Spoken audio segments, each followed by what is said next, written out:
Hello, everybody. NFC Psycho here today. I skipped putting my intro in because it's gonna be a long one. This is the first part of my Bigfoot video. Now, let me give some credit out where credit's due to so I don't get copyright strikes. Part of this is from Monster Quest. Part of my research is from other such shows. Alright? Now that we've got that out of the way, I did go to news reports and such. So I did not just stick to watching TV all day. I'm not that lazy. Let's see.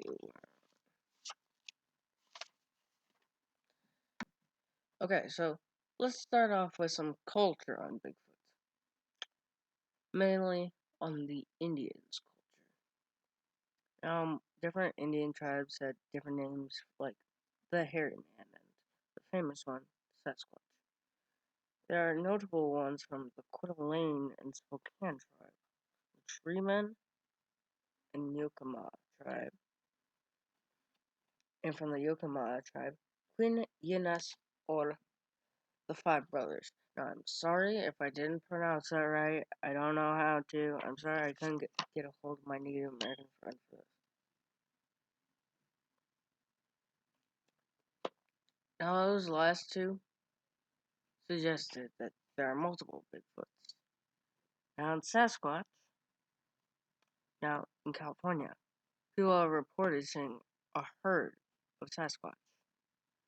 From just regular photographers to campers to trained Marines doing a military game in the mountains.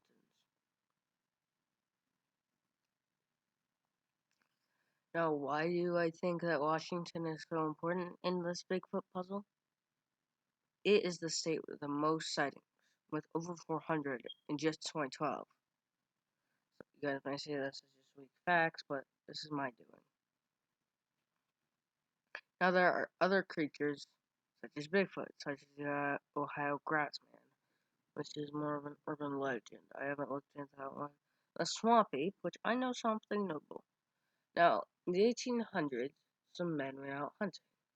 The whole night they were attacked by a skunk ape. Yes, I believe there to be multiple skunk apes. And on Monster Quest, they did a show. They did a bit where they saw how fast a deer carcass could decompose. And by my mathematical calculation, skunk ape is only about 3 times as big. So it would have only taken them about 3 weeks to kill, right? And it took 12 musket shots is what it was said to be that they shot the beast with. Now, as soon as they killed him, they packed up camp and they got the hell out of there thinking it was some dark forest.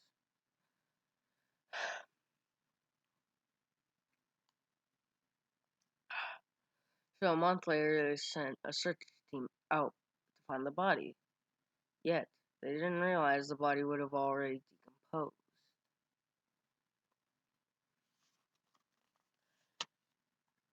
Now, in the Appalachian Mountains, there are multiple different Bigfoots, as it's been said. One of them really helps me with the idea of there being multiple Sasquatches. No, it has been given their nickname as the Dustman. This one is in Pennsylvania, Washington. We have a recording, I'm not going to play because I couldn't find it, of it communicating with other dustmen. It was estimated to be 500 feet, pounds, and 7 feet 11 inches tall. This one was agile and fast. It could come up a hill, go 10 feet, get a deer before the deer has a time to turn back and run back into the forest. And this one's smart. I mean, really smart. This one was intelligent enough to start a fire. It made a torch. All Bigfoots mark their territory, usually by some sort of symbol. But the Dustman, it set traps.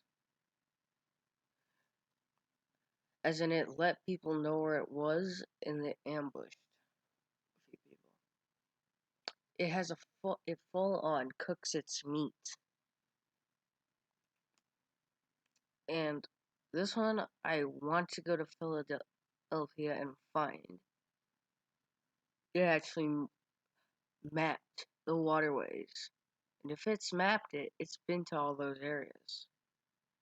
So we have well-traveled Bigfoot here. There's another famous one that I got really interested in. Phantom of the Forest. 6'9", 500 pounds, can be found in West Virginia. This one was said to be a forest guardian because it's been seen attacking poachers. Just lifted a truck 2 feet up into the air. And the Shikiwa tribe reported it riding deer. Now, we have DNA evidence of Sasquatches. In 2003, there had been a cabin that had been attacked several times. And in 2003, the owner had enough. So, he got a board.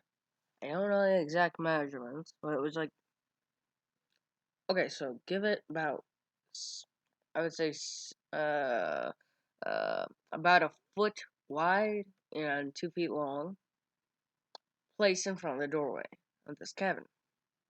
Now, let me real quick disclaimer. This was recorded on Monster Quest, so if I have any mistakes, watch the episode. You can comment down below my mistakes. Now, when in the 2007 expedition up there, on that screwboard, they found blood, skin tissue, and hair tissue.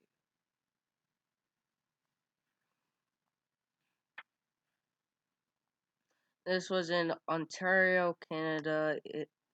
The cabin was by Schnellgrove Lake. Sorry if I pronounced it wrong. I don't know this stuff by heart. Actually, yes, I do.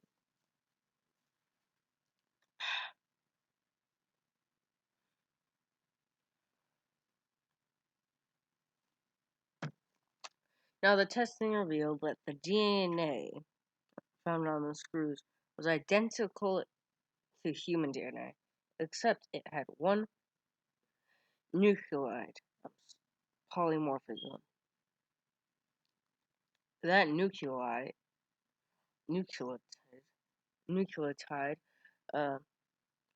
was different. It was snared with chimpanzees, was shared with chimpanzees.